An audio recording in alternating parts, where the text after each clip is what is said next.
solving a linear equation, variables on both sides. I would say this is where solving equations gets a little bit more fun, a little bit more creative. There are a lot of ways that you can go when you have variables on both sides. Previous to this, we've had variables just on one side of the equation, but oftentimes you're going to see variables on both sides of the equation. So if I look at this example, 23 plus 18w equals negative 21 plus 14w, there's 18w on one side and a 14w on the other, and we only want w in one place because we want our answer to look like w equals something, some number. I'm going to go ahead and draw my wall like I do in all my videos. This is to show you where the equal sign is and to hopefully encourage you to keep drawing the equal sign, because these problems tend to be the ones people stop drawing equal signs on, and equations do not work if there is no equal sign involved, and things will go really bad really quickly. Please remember to write your equal sign each time because it is a vital part of solving an equation. We have a decision to make at the very beginning here. We have to decide whether we want to put the w's on the left side or the right side. Typically, I say try to get the w's on the left side just because that's more traditional, so that's what I'm going to go ahead and do. To get the w's on this side over here, that means we want this one to disappear. So making this guy disappear means that we do minus 14w on both sides. That will cancel those 14w's completely. So then we have 23. 18w minus 14w is positive 4w equal to negative 21. At this point here, you want to get the 4w by itself. So we're taking care of the 23. So I'm going to subtract 23 on both sides, just like you've done in all of your previous problems. At this point, it's just like the ones you've done before. So you have 4w equals negative 44. Divide both sides by 4 to get w all alone, and you'll get w equal to negative 11 as an answer. Now, this wasn't the only way I could have done this problem.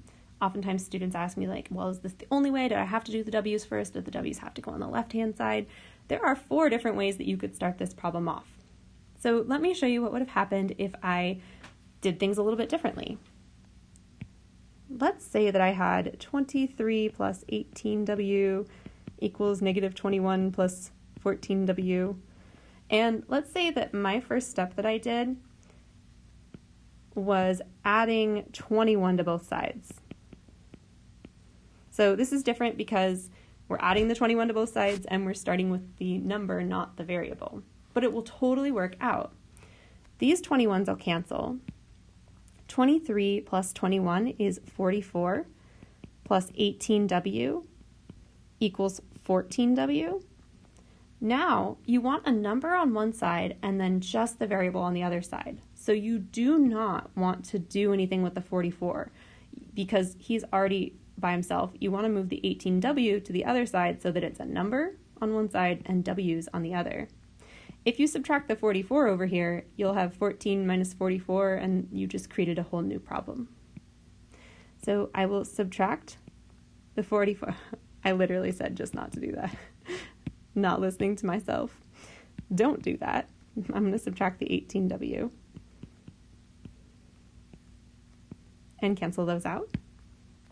So I get 44 is equal to 14w minus 18w will be negative 4w. Divide both sides by negative 4, and you get negative 11 equals w, because those 4 canceled out. And that was the answer that we got before, w equals negative 11. If I had subtracted the 44, you could still get to an answer, but you would kind of go through a little bit of the same process over and over again. So if instead you had done 44 plus 18w equals 14w, if you had subtracted this 44, there'd be nothing to subtract from on the right-hand side.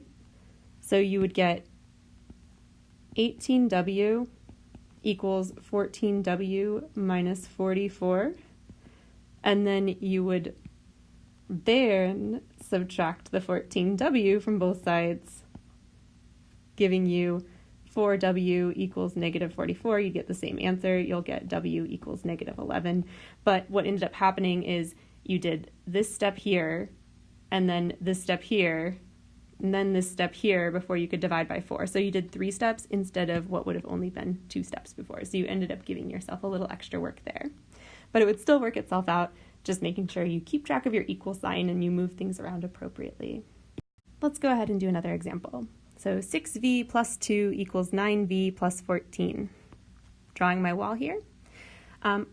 My strategy for these is always going to be starting with the variables and moving it to the left-hand side, just because that's what I like to do. But you use your own mathematical creative freedom to do what makes your heart most happy, because that's most important. As long as it's mathematically sound, it's great. But I'm going to go ahead and start by eliminating the v's on the right-hand side.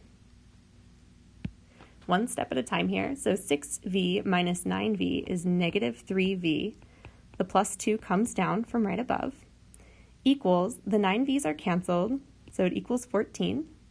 To get the negative 3v by itself, I am subtracting 2 on both sides.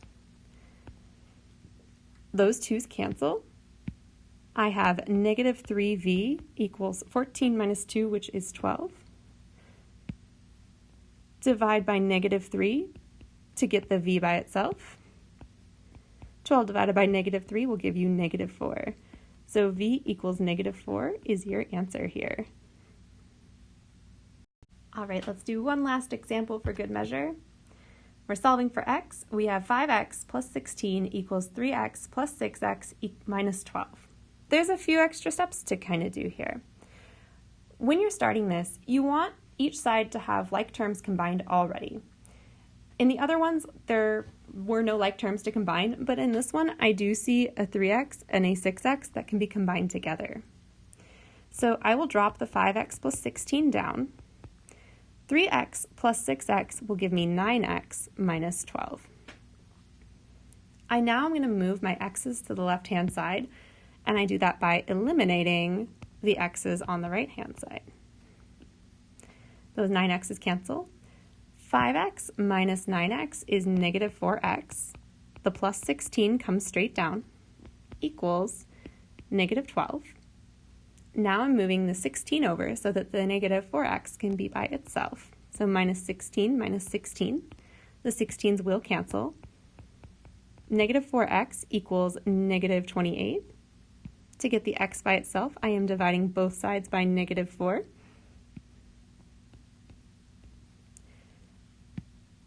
X is equal to negative 28 divided by negative 4 will give me 7. So x equals 7 is my final answer there. And that's all there is to this topic. Just make sure that you're moving the x's to one side, or whatever variable you have to one side, the numbers to the other side, and you'll be fine. Keep on doing what you're doing, keep on believing in yourself, and you totally got this.